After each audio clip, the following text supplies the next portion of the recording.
Son tiempos difíciles. Cuidado con el perro.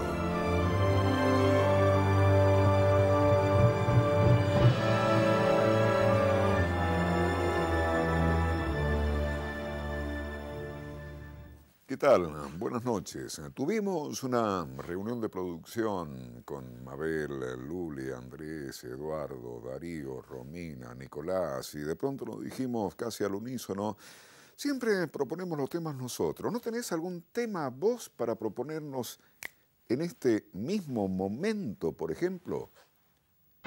¿Sería?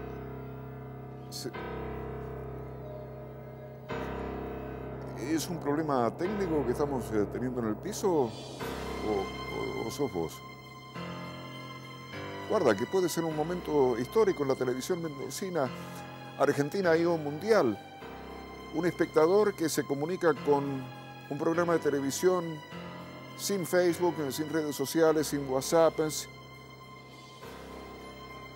¿Sos vos?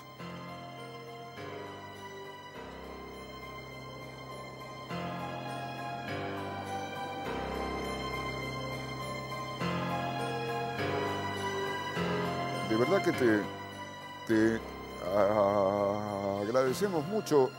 Ya nos parece entender el tema que estabas proponiendo para nuestro programa de hoy. Muchas gracias. Es atípico un nivel de comunicación con una respuesta tan instantánea de un espectador, de una espectadora. Muchas gracias de verdad. Muchas gracias. Estamos conmovidos realmente. El fantasma de la ópera ha existido. No fue, como se creyó durante mucho tiempo, una invención de artistas, una superstición de empresarios. La creación medrosa del cerebro excitado de las señoritas del cuerpo de baile, de sus madres, de los acomodadores, de los empleados de la guardarropía y de la portería, sí, ha existido en carne y hueso, aun cuando se le dio todas las apariencias de un verdadero fantasma, es decir, de una sombra. Gabriel García Márquez, la fotogenia del fantasma. Los fantasmas, acomodándose a las nuevas circunstancias, empiezan a aficionarse a la mecánica. En el domicilio del marqués de Lee, en Hove, cerca de Brighton, Londres, ha hecho su misteriosa aparición un fantasma que no es tan misterioso por ser fantasma, como por ser un fantasma exclusivamente fotogénico.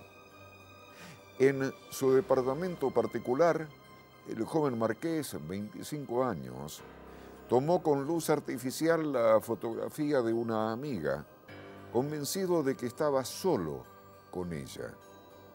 Pero la fotografía reveló que el marqués se equivocaba.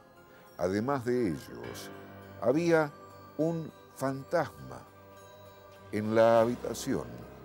Un fantasma que nadie ha conocido personalmente, sino en fotografía, y que por consiguiente nadie puede decir cómo es en realidad, pues no hay testimonio de que el conflictivo, original y modernizado espectro sea igual o por lo menos parecido a sus retratos. Entre fantasmas, Fernando Vallejo. Ahí, en la calle en pendiente del Perú, entre Ribón y Portocarrero, a mitad de la cuadra, a la derecha, subiendo, en el primer cuarto de esa casa con 3 ventanas de rejas blancas, yo nací. En ese exactísimo lugar y no en otro de la vasta tierra. Ahora sé lo que me está ordenando ese sueño, es volver a ese cuarto de esa casa a esperar la muerte para que así, después de haber recorrido tanto, no haya avanzado ni un palmo. Volver, como quien dice, a reunir los últimos restos del naufragio para que juntos se acaben de hundir mejor.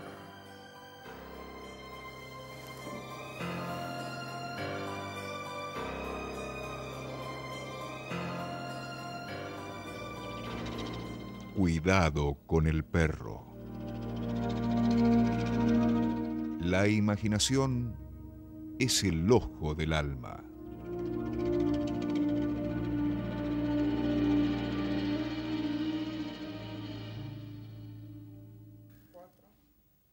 Hay distintos tipos de fantasmas. Fantasmas, vos podés tener algún fantasma que te persigue desde el pasado. Cualquiera de nosotros puede tener distintos niveles de fantasmas, ¿no?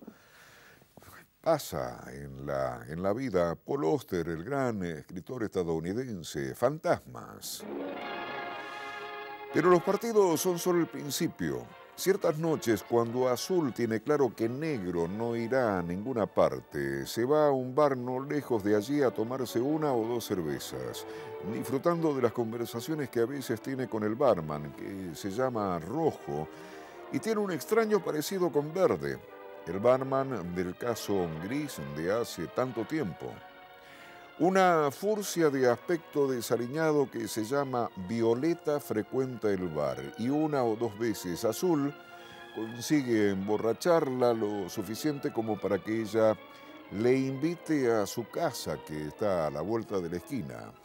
Azul sabe que le agrada bastante porque ella nunca le cobra, pero también sabe que eso no tiene nada que ver con el amor. Ella le llama cielo y su carne es suave y abundante, pero siempre se toma una copa de más y se echa a llorar. Y entonces Azul tiene que consolarla y secretamente se pregunta si vale la pena. Su sentimiento de culpa hacia la futura señora Azul es escaso, sin embargo, ya que justifica estas sesiones con Violeta, comparándose a sí mismo con un soldado que está haciendo la guerra en otro país. Cualquier hombre necesita un poco de consuelo, especialmente cuando mañana le puede tocar a él, y además él no es de piedra, se dice. Con mucha frecuencia, sin embargo, Azul pasa de largo por el bar y se va al cine, que está a varias manzanas de allí. Ahora que el verano se acerca y el calor empieza a ser molesto en su cuartito, resulta refrescante sentarse en el cine fresco y ver la película. A Azul le gustan las películas, no solo por las historias que le cuentan y las hermosas mujeres que puede ver en ellas, sino por la oscuridad del local y el hecho de que las imágenes que aparecen en la pantalla son de alguna manera como los pensamientos que aparecen dentro de su cabeza cuando cierra los ojos. Es más o menos indiferente a la clase de películas que vea, que sean comedias o dramas, por ejemplo, o que estén rodadas en blanco y negro o en color, pero siente una especial debilidad por las películas de detectives, ya que hay una relación natural y esas historias siempre le enganchan más que las otras.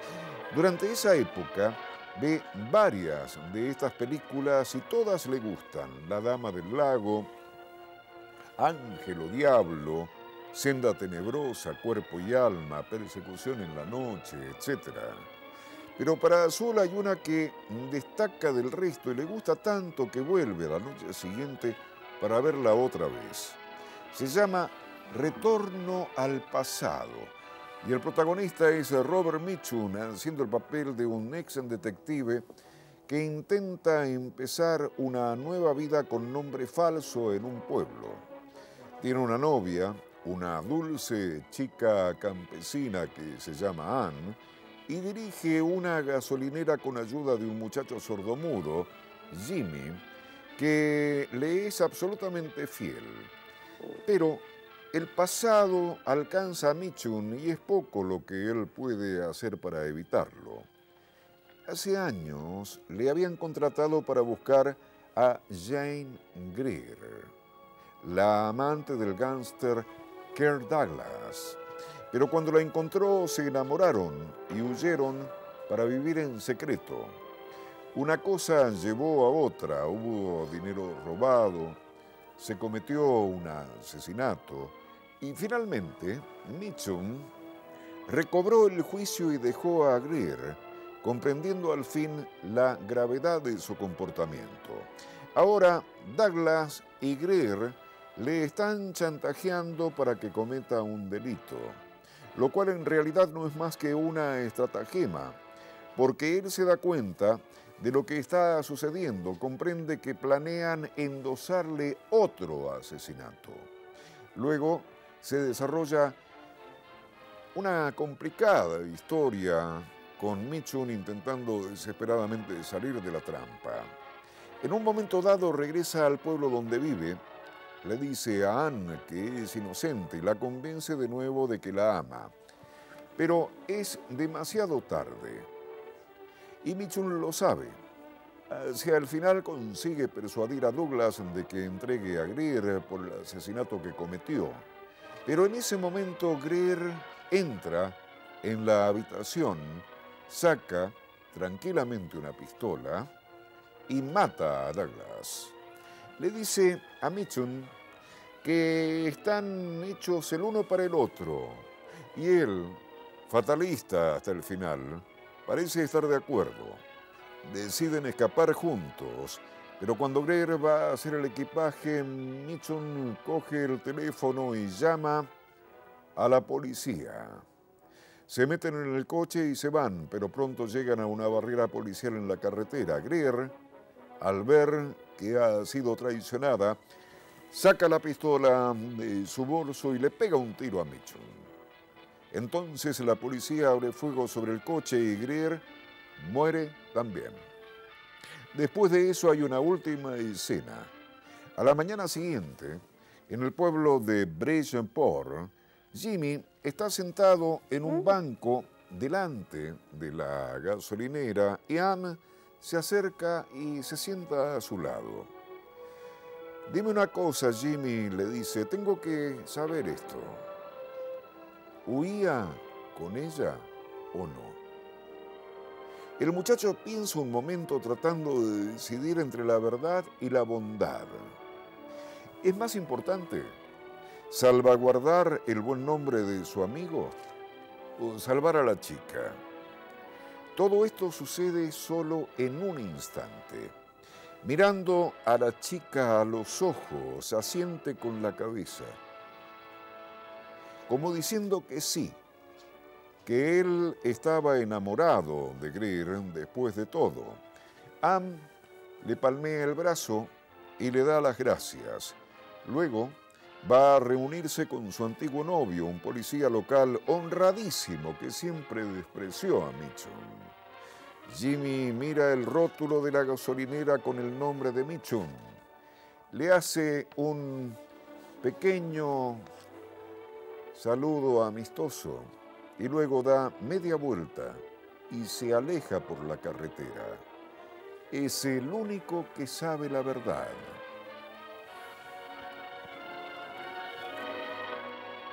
Y nunca lo dirá.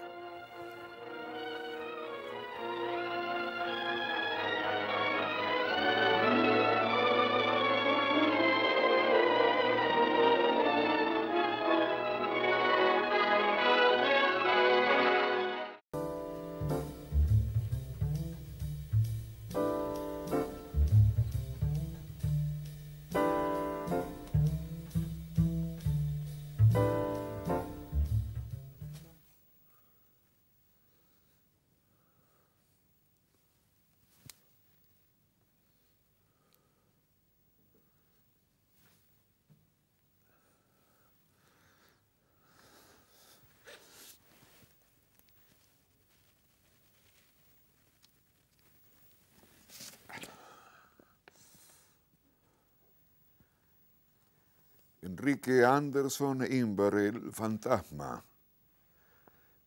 se dio cuenta que acababa de morirse cuando vio que su propio cuerpo, como si no fuera el suyo, sino el de un doble, se desplomaba sobre la silla y la arrastraba en la caída. Cadáver y silla quedaron tendidos sobre la alfombra, en medio de la habitación. ¿Cómo que eso era la muerte? ¡Qué desengaño! Había querido averiguar cómo era el tránsito al otro mundo y resultaba que no había ningún otro mundo. La misma opacidad de los muros, la misma distancia entre mueble y mueble, el mismo repicar de la lluvia sobre el techo y sobre todo, qué inmutables, qué indiferentes a su muerte los objetos que él siempre había creído sus amigos. La lámpara encendida, el sombrero en la percha, todo estaba aquí, solo la silla volteada y su propio cadáver, cara al cielo raso. Se inclinó y se miró en su cadáver, como antes solía mirarse en el espejo. Qué avejentado. Y esas envolturas de carne gastada, si yo pudiera alzarle los párpados, quizás la luz azul de mis ojos ennobleciera otra vez al cuerpo, pensó, porque así, sin la mirada, esos mofletes y arrugas, las curvas velludas de la nariz y los dos dientes amarillos mordiéndose el labio exangüe estaban revelándole su aborrecida condición de mamífero. Ahora que sé que del otro lado no hay ángeles ni abismos, me vuelvo a mi humilde morada. Y con buen humor se aproximó a su cadáver, jaula vacía, y fue a entrar para animarlo otra vez. Tan fácil que hubiera sido, pero no pudo. No pudo porque en ese mismo instante se abrió la puerta y se entrometió su mujer alarmada por el ruido de la silla y cuerpo caídos. «No entres», gritó él, pero sin voz. Era tarde. La mujer se arrojó sobre su marido y al sentirlo exánime, lloró y lloró. «Cállate, lo has echado todo a perder», gritaba él, pero sin voz. ¡Qué mala suerte! ¿Por qué no se le habría ocurrido encerrarse con llave durante la experiencia? Ahora, con testigo, ya no podía resucitar. Estaba muerto, definitivamente muerto. ¡Qué mala suerte! Acechó a su mujer, casi desvanecida sobre su cadáver, y su propio cadáver, con la nariz como una proa entre las ondas de pelo de su mujer. Sus 3 niñas irrumpieron a la carrera como si se disputaran un dulce. Frenaron de golpe. Poco a poco se acercaron y al rato todas lloraban, unas sobre otras. También él lloraba, viéndose allí en el suelo, porque comprendió que estar muerto es como estar vivo, pero solo, muy solo. Salió de la habitación triste. ¿A dónde iría? Y empezó a descender escalón por escalón con gran pesadumbre. Se paró en el rellano. Acababa de advertir que, muerto y todo, había seguido creyendo que se movía como si tuviera piernas y brazos. Erigió como perspectiva la altura donde antes llevaba sus ojos físicos. Puro hábito. Hizo probar entonces las nuevas ventajas y se echó a volar por las curvas del aire. Lo único que no pudo hacer fue traspasar los cuerpos sólidos, tan opacos, tan insobornables como siempre. Chocaba contra ellos. No es que le doliera, simplemente no podía atravesarlos.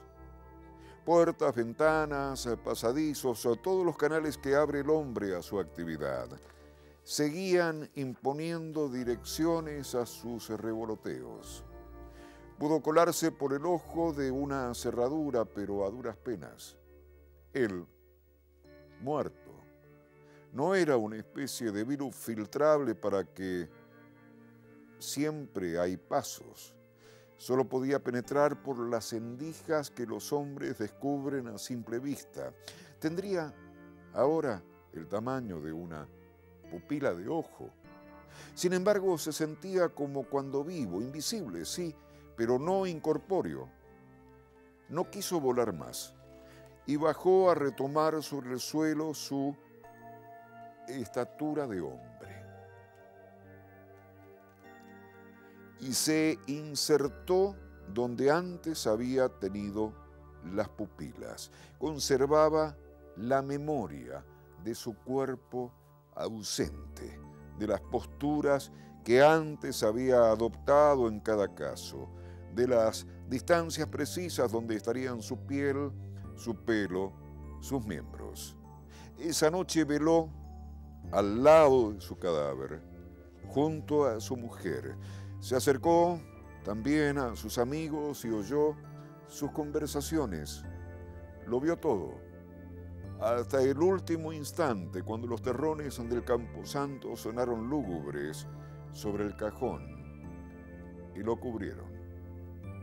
Él había sido toda su vida un hombre doméstico, de su oficina a su casa, de casa a su oficina, y nada fuera de su mujer y sus hijas. No tuvo pues tentaciones de viajar al estómago de la ballena o de recorrer el gran hormiguero. Prefirió hacer como que se sentaba en el viejo sillón y gozar de la paz de los suyos. Pronto se resignó a no poder comunicarles ningún signo de su presencia. Le bastaba con que su mujer alzara los ojos y mirase su retrato en lo alto de la pared. A veces se lamentó de no encontrarse en sus paseos con otro muerto, siquiera para cambiar impresiones. Pero no se aburría. Acompañaba a su mujer a todas partes e iba al cine con las niñas. En el invierno su mujer cayó enferma y él deseó que se muriera. Tenía la esperanza de que, al morir, el alma de ella vendría a hacerle compañía. Y se murió su mujer. Pero su alma fue tan invisible para él como para las huérfanas. Quedó otra vez solo, más solo aún, puesto que ya no pudo ver a su mujer. Se consoló con el presentimiento de que el alma de ella estaba a su lado, contemplando también a sus hijas comunes. Se daría cuenta su mujer de que él estaba allí. Sí, claro. ¿Qué duda había? Era tan natural. Hasta que un día tuvo, por primera vez desde que estaba muerto, esa sensación de más allá, de misterio, que tantas veces lo había sobrecogido cuando vivo. Y si toda la casa estuviera poblada de sombras, de lejanos parientes, de amigos olvidados, de fisgones que divertían su eternidad espiando las huérfanas. Se estremeció de disgusto, como si hubiera metido la mano en una cueva de gusanos. Almas, almas, centenares de almas extrañas deslizándose unas encima de otras, ciegas entre sí, pero con sus maliciosos ojos abiertos al aire que respiraban sus hijas. Nunca pudo recobrarse de esa sospecha, aunque con el tiempo consiguió despreocuparse. ¿Qué iba a hacer? Su cuñada había recogido a las huérfanas. Allí se sintió otra vez en su lugar. Y pasaron los años. Y vio morir solteras, una tras otra, a sus 3 hijas. Se apagó así para siempre ese fuego de la carne que en otras familias más abundantes va extendiéndose como un incendio en el campo. Pero él sabía que en lo invisible de la muerte su familia seguía triunfando, que todos, por el gusto de adivinarse juntos, habitaban la misma casa, prendidos a su cuñada como náufragos al último leño. También murió su cuñada. Se acercó al ataúd donde la velaban. Miró su rostro, que todavía se ofrecía como un espejo al misterio, y sollozó solo. Qué solo. Ya no había nadie en el mundo de los vivos que lo atrajera a todos con la fuerza del cariño. Ya no había posibilidad de citarse en un punto del universo. Ya no había esperanzas. Allí, entre los cirios en llama, debían de estar las almas de su mujer y de sus hijas. Les dijo: adiós, sabiendo que no podían oírlo. Salió al patio y voló noche arriba.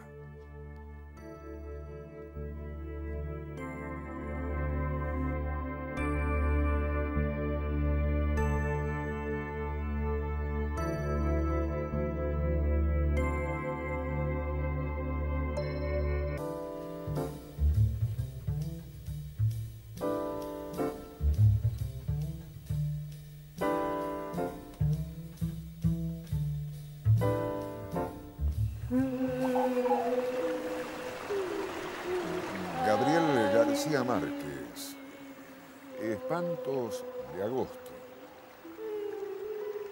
Llegamos a Arezzo un poco antes del mediodía y perdimos más de 2 horas buscando el castillo renacentista que el escritor venezolano Miguel Otero Silva había comprado en aquel recodo idílico de la campiña toscana. Era un domingo de principios de agosto, ardiente y bullicioso, y no era fácil encontrar a alguien que supiera algo en las calles abarrotadas de turistas. Al cabo de muchas tentativas inútiles, volvimos al automóvil. Abandonamos la ciudad por un sendero de cipreses sin indicaciones viales, y una vieja pastora de gansos nos indicó con precisión dónde estaba el castillo. Antes de despedirse nos preguntó si pensábamos dormir allí. Y le contestamos, como lo teníamos previsto, que solo íbamos a almorzar. Menos mal, dijo ella, porque en esa casa espantan. Mi esposa y yo, que no creemos en aparecidos del mediodía, nos burlamos de su credulidad. Pero nuestros 2 hijos, de 9 y 7 años, se pusieron dichosos con la idea de conocer un fantasma de cuerpo presente.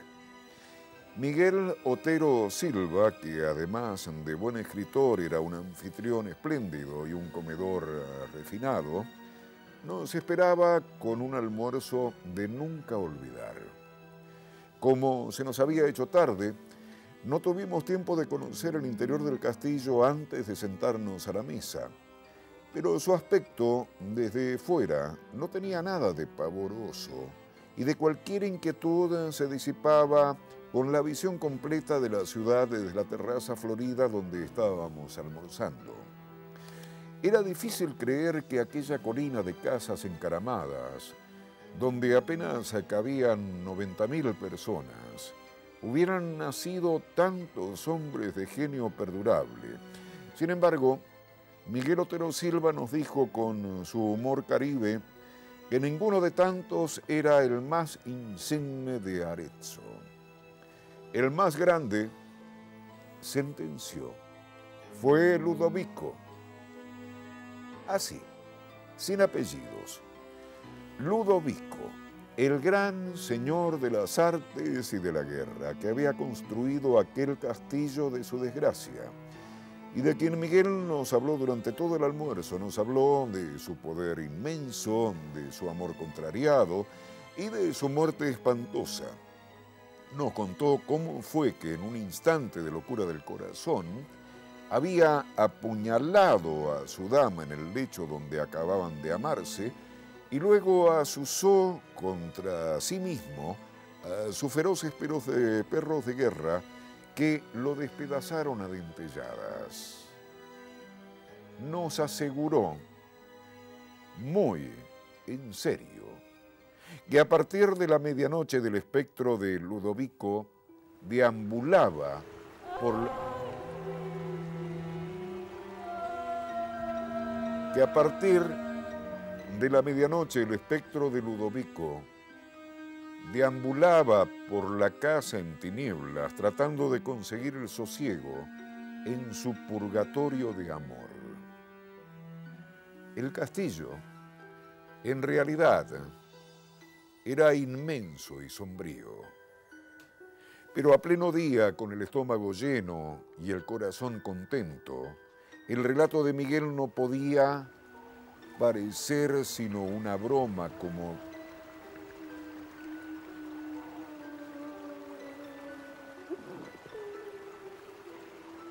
no podía parecer sino una broma como tantas otras suyas para entretener a sus invitados. Los 82 cuartos que recorrimos sin asombro después de la siesta habían padecido toda clase de mudanzas de sus dueños sucesivos.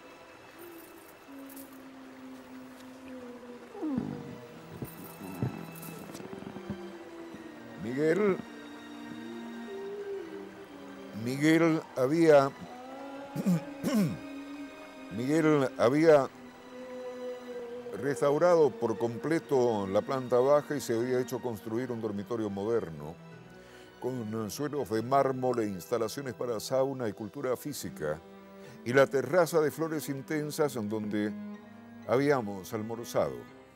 La segunda planta, que había sido la más usada en el curso de los siglos, era una sucesión de cuartos sin ningún carácter, con muebles de diferentes épocas abandonados a su suerte, pero en la última se conservaba una habitación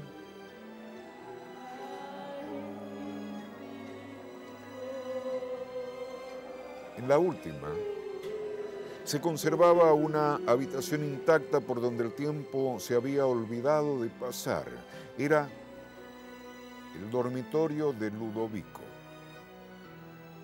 Fue un instante mágico. Allí estaba la cama de cortinas bordadas con hilos de oro y el sobrecama de prodigios de pasamanería todavía acartonado por la sangre seca de la amante sacrificada. Estaba la chimenea con las cenizas heladas y el último leño convertido en piedra, el armario con sus armas bien cebadas y el retrato al óleo del caballero pensativo en un marco de oro pintado por alguno de los maestros florentinos que no tuvieron la fortuna de sobrevivir a su tiempo. Sin embargo, lo que más me impresionó fue el olor de fresas recientes que permanecía estancado sin explicación posible en el ámbito del dormitorio. Los días del verano son largos y parsimoniosos en la Toscana, y el horizonte se mantiene en su sitio hasta las 9 de la noche. Cuando terminamos de conocer el castillo eran más de las 5, pero Miguel insistió en llevarnos a ver los frescos de Piero della Francesca en la iglesia de San Francisco. Luego nos tomamos un café bien conversado bajo las pérgolas de la plaza, y cuando regresamos para recoger las maletas, encontramos la cena servida. De modo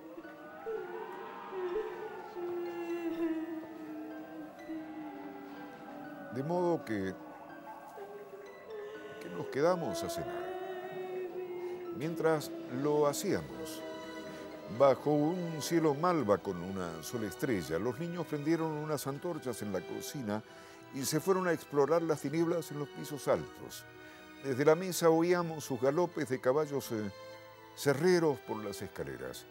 los lamentos de las puertas, los gritos felices llamando a Ludovico, Ludovico, Ludovico, en los cuartos tenebrosos.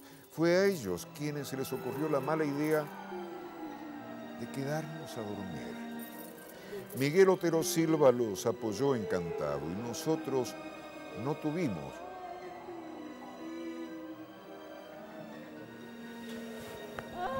el valor civil de decirles que no. Al contrario de lo que yo temía, dormimos muy bien, mi esposa y yo en un dormitorio de la planta baja y mis hijos en el cuarto contiguo. Ambos habían sido modernizados y no tenían nada de tenebrosos. Mientras trataba de conseguir el sueño, conté los 12 toques insomnes del reloj de péndulo de la sala y me acordé de la advertencia pavorosa de la pastora de gansos. Pero estábamos tan cansados que nos dormimos muy pronto, en un sueño denso y continuo, y desperté después de las 7 con un sol espléndido entre las enredaderas de la ventana. A mi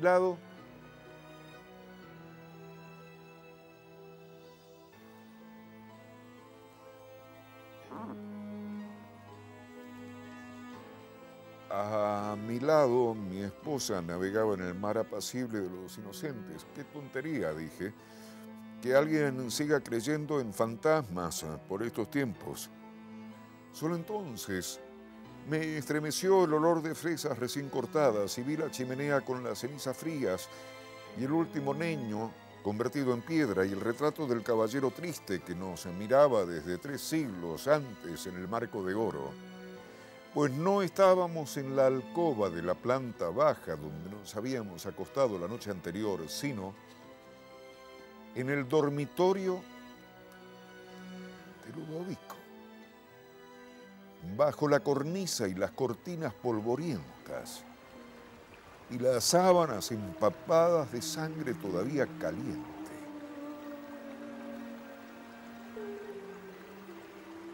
De su cama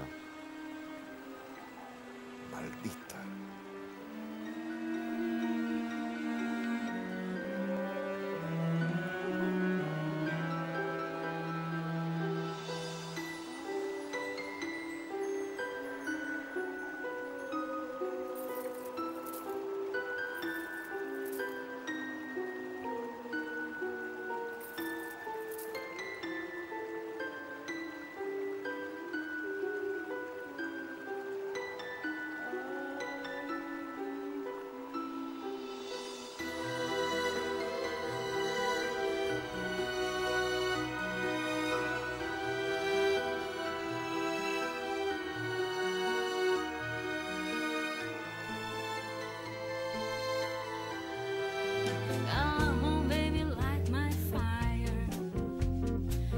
¿Qué me deparará la noche?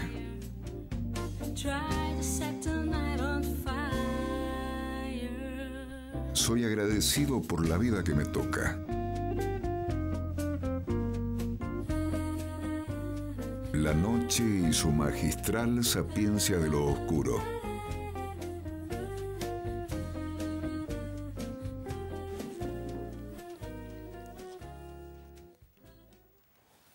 Pu Song Lin, el fantasma mordido. He aquí la historia que me contó Chen Lin Chen.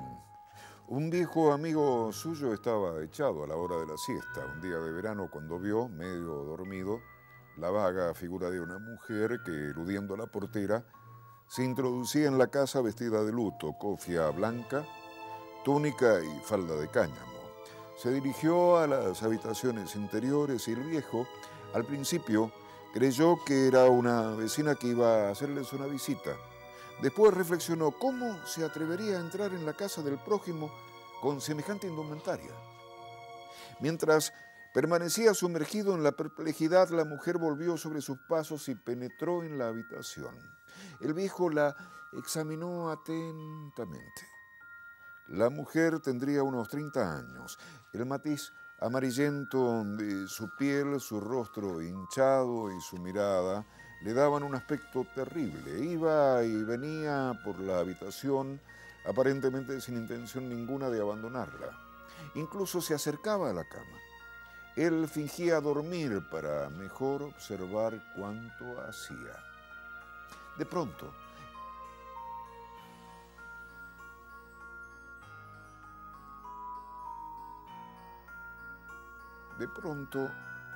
ella se levantó un poco la falda y saltó a la cama, sentándose en el vientre del viejo. Parecía pesar 3000 libras.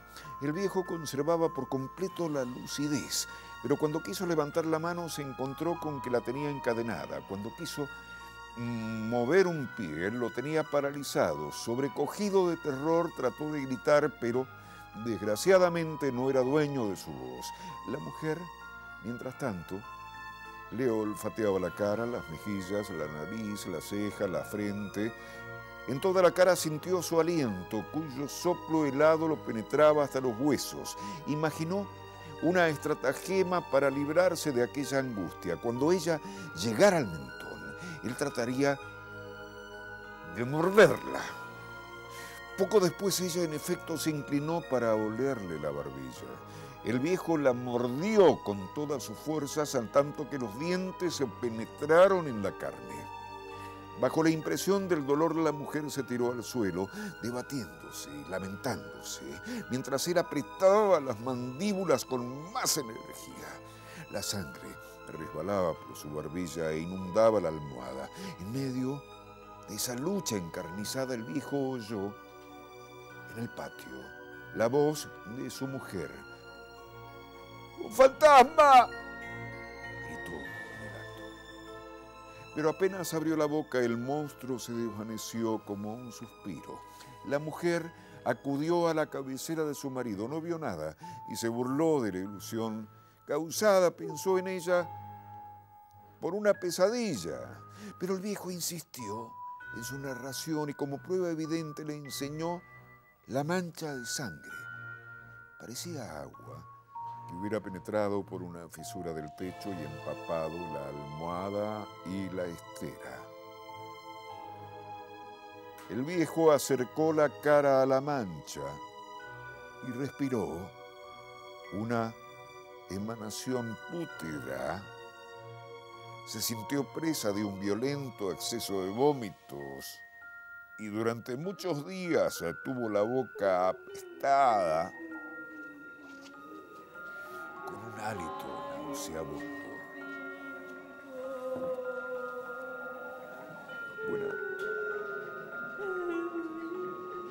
Buenas noches.